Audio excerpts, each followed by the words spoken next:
and sometimes you're there too soon. Underneath for Miller. And he'll be brought down right on the edge of the goal line at about the 1-yard line.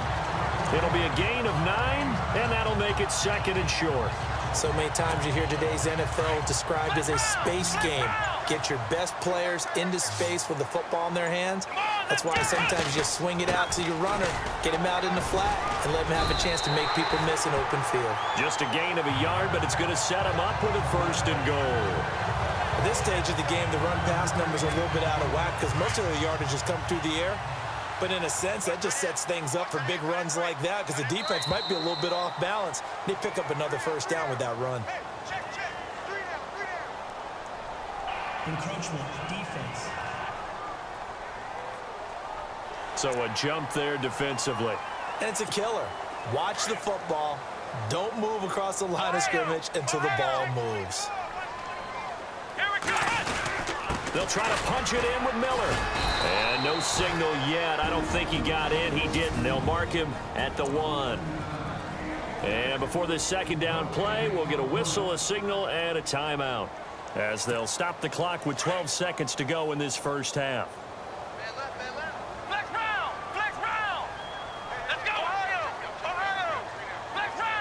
And on the outside, they're playing press coverage. To throw on 2nd is Watson. That's caught at the 3. And he's in. Touchdown, Houston. Lamar Miller in the final seconds of the 1st half. And the Texans are in for 6. That's one of the better examples of clock management I've seen. Whittled it all the way down just about and still put the ball in the end zone. Just a methodical drive and something really to take into the lockers here. The kickoff team on the field now as they will send this one away. This fielded a few yards into the end zone.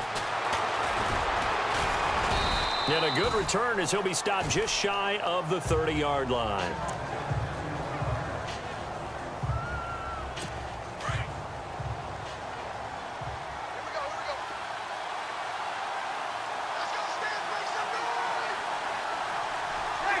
And with time running short here, they'll simply take a knee, and that should do it for half number 1. Well, why don't we hold off on the halftime update after all? Seems like everyone's ready to go here for the 2nd half in Week 8 in the NFL. This will be taken in at the 1. And he'll bring it a few past the 20 to the 23-yard line. The Texans offense now, they get set to head back on the field here. They have the lead. Now they'll be looking for some separation here as we begin the 3rd quarter. I like the way you term that because now I think they go a little bit deeper into their playbook. They like what they did in the 1st half. That worked okay. But in order to get the separation that you just talked about, change things up a little bit. Change your tendencies. Try and hit them a little bit more with some things they didn't see in the 1st half. Let's see if they do just that. As if he didn't have enough to think about on that route, the comeback route, coming back to the football and catching it, decided to make sure he toe-tapped and kept himself in bounds. And that was spectacular, but on the comeback route, maybe a little easier to deal with the sideline since you've got better vision of it. I think that's a great point because you should know exactly where you're going and know how much space you have and make sure you get your feet down. But, yeah, coming back to the football, I like it. Good vision.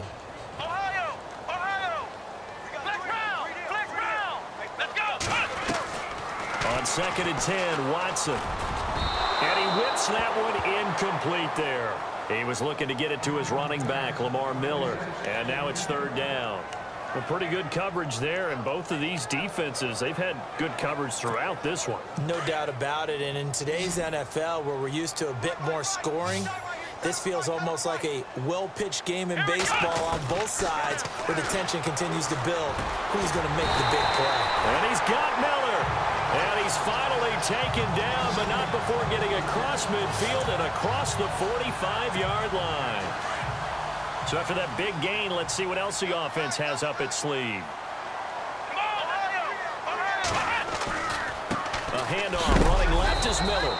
And this has been a familiar sight all afternoon as they stop him behind the line. He'll wind up losing a yard on the play. And that'll bring up a 2nd and 11.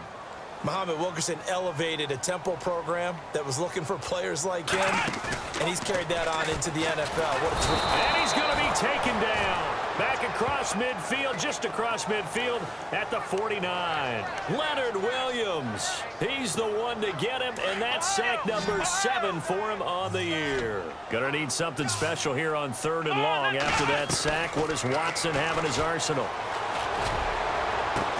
And he's got the completion to Hopkins. They chalked that one up as a gain of 34 on 3rd down. Well, they just treated 3rd and long as simply an opportunity to make an even bigger play. Normally, you're just trying to pick up the 1st down and you know where the sticks are. They took this thing way downfield. Confidence in the receivers to go up and make a play, even with defenders around them. And he fires one incomplete. Will Fuller was the intended target. And now it's 2nd down. I'm going to need some help with this one. How did he miss him? Wide open in the end zone. He's not hurried. He's not hit. And somehow, incomplete? Yeah. What happened? During film study, that's one where he's just going to shake his head, not be able to believe it. 6 points go by the wayside on that one. Eluding the pressure right. And he's brought down just outside of the 10 at the 11. He'll end up getting 5 out of that, but now they're looking at 3rd down. How about a tip of the cap to the defense? They're working against a very mobile quarterback, but all day long they've kept him under wraps. And on that play, they held him to a short gain. Watson now to throw. Flushed out right. He may try and run for this. And he'll get this down inside the 5 to the 4 before he's out of bounds. They're able to convert on 3rd down, and that sets up a 1st and goal. Now, that's disappointing for the defense. They had the advantage, had excellent coverage all over the field, but they let him get away, scramble, and pick up a 1st down, and inside the 5-yard line. And he couldn't get rid of the football, trying to buy a little time, but he'll just tuck it and go down. Now, that was a good job by the defense swarming to the football, and you know it's no cinch that you're going to be able to get the ball into the end zone against them. They're number 2 against the run. So what's an offensive coordinator to do? Check your playlist. They'll run it now out of the gun. And he's in. Touchdown, Houston. Lamar Miller with his 2nd touchdown of the game, number 8 on the season. And the Texans will extend their lead. And Charles, the 2nd time today that he has hit pay dirt. And once you score the first one, there is that natural tendency, and there's also that eagerness to get back there again. Oh, he smells it. This guy smelled the end zone, and twice he's gotten there. Out is the kickoff unit as they run up and send this one away. Fielded about a yard deep. And nice work on the return as they'll start their drive just past the 30-yard line. So here's the Jets offense now as they get ready for their first possession of the 2nd half. They trail offense, first time to touch the ball in quarter 3, and we'll see what they can do. And I can't wait to see what they have planned, because some teams script to start a half. Other teams just go, okay, these are the sequence of plays we want to run. These things worked well for us. And sometimes they throw in that big chunk play right away. Shocker. Try and get after them early and try and create a big play to give themselves some momentum. See what they have up their sleeve. A big play there on the catch and run. 62 yards. We just saw him hit a big play there on a deep post. And most of the time, the post isn't available because usually you have defenders in the middle of the field. But if you throw enough curls and crossing routes and underneath routes, I know from experience, they get tired of watching those balls get caught. They start to creep up a little bit, and that's when you can hit them big over the top. He'll get 6 on the ground there, and it'll be 2nd and goal coming up. Sometimes with the running game, you've just got to stick with it. Look, it's the 3rd quarter, no time to panic. But that also hammering for the goal line. He loses the football. And a big turnover there as his guys will get the football back. We can come up with a lot of different explanations here. None of them are going to work. At the 1-yard line and coughing it up, no way. You got to protect that thing like it's your firstborn. Your firstborn, your secondborn, your anyone. It doesn't matter. Take care of the football. You're in a position to go in and score. At worst, you've given up a chance to get 3 points. He couldn't quite hold it. Got hit. Ball pops out. Incomplete. That's very well timed there defensively because it's not a bad throw, but the collision came at the exact time he was reaching to bring in the football. Really, really well done. Decent offense, just better deep. They've got his man complete. And he takes it all the way down to the 44-yard line. A huge play there for Houston. 52 yards. A great job pulling that one in from a guy, as we know, who can really blaze. He's got a lot of speed. And that speed can work for him so many different ways. Sometimes he just takes off and goes and just runs past people. Sometimes you get people to back off so far that you can catch everything underneath. But still, at some point in the game, you probably have to make some contested catches, right? Sometimes you have to go up and beat a defender for the football. He has that in his arsenal as well. Showed it right there. Back to the air, Watson on second down. Forced out to his left. And he'll be hit as he releases it, and that'll fall incomplete.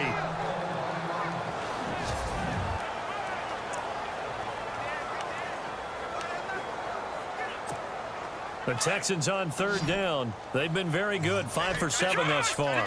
This is 3rd and 10. Now the backup, A.J. McCarron. He's got his man on the crossing route. And he gets this one all the way down inside the 20-yard line. A really nice gain of 25 yards. Never make the mistake that the slot receivers, especially the little guys like we're watching here, are just quicker than fast. A lot of them combine quickness and speed, and they catch a lot of footballs, as we just saw there. He's going to take a shot for the end zone. So they took a shot on first down, but couldn't connect. But depending on the team, they call that an explosive play or a chunk play, the one that they got on the previous one. They tried to go back and get another one, didn't they? They did, but unsuccessful on that second attempt. And they've got it inside the 10 at the 8. It's a nice pickup of 12 yards, and it gives them a 1st and goal. Looks to me like maybe there's a little attrition setting in with this drive. Because when you see that type of a run, I get the feeling the defense gets a little bit tired. And that's the last thing they need, especially when they look up at the scoreboard. Showed off the footwork, but still corralled shy of the 5 at the 6. He'll get 2 out of that run, and it's going to bring up a 2nd and goal. I'd say they've got to find a way to get him going. He's such a big part of their offense. I wonder if they might throw it a little and come back to the run. Anything, because you're right. He's pretty much been completely neutralized. Back now here on EA Sports. It's the Texans in control of the football and leading this game as well as we start the 4th. Looks like the defense in press coverage here. Looking to throw on 2nd down. Watson. And this one's incomplete. I know our vantage point might be a little bit better way up here, but that looked like an ill-advised throw to me. I didn't see anything open, and this play just didn't look right from the beginning. It did not. I thought he might get outside and just chuck it away. Dangerous pass, incomplete. Now Watson on 3rd and goal. Toward the pylon, caught. And he'll be brought down right on the edge of the goal line at about the 1-yard line. A terrific job there to keep him out of the end zone. And now it'll be 4th and goal. Nice completion, nice gain. Great tackle. Really good tackle. Kept him in bounds, kept things going. What do you do here? That's the question. Let's see what they do. So they settle for just the 3 there, but clearly anything helps when you're trying to salt one away here in the 4th. Without a doubt, I think a touchdown would have been the final nail. But 3 does give him some breathing room and lets him build up a little cushion. This fielded a few yards into the end zone. And it's a pretty good return here as he'll get it up to the 29-yard line. So out now come the Jets. And so close to hitting pay dirt last time. Fumbling down near the goal line. Now, how does that affect their psyche this time around? It's a tester, that's for sure, because to be that close and come away with no points is... And he fires one that's intercepted. Picked off by Kareem Jackson. And they take possession of the football and have it at the 36-yard line. Well, you're trailing. It's the 4th quarter, and you've got to throw the football. But the defense knows this, too. So they're just going to sit back, bring in an extra defensive back or 2, the old nickel or dime strategy, Brandon, and wait for you to put that bad boy up for grabs. And this one winds up being intercepted. And now out comes Houston. And they had 3 points.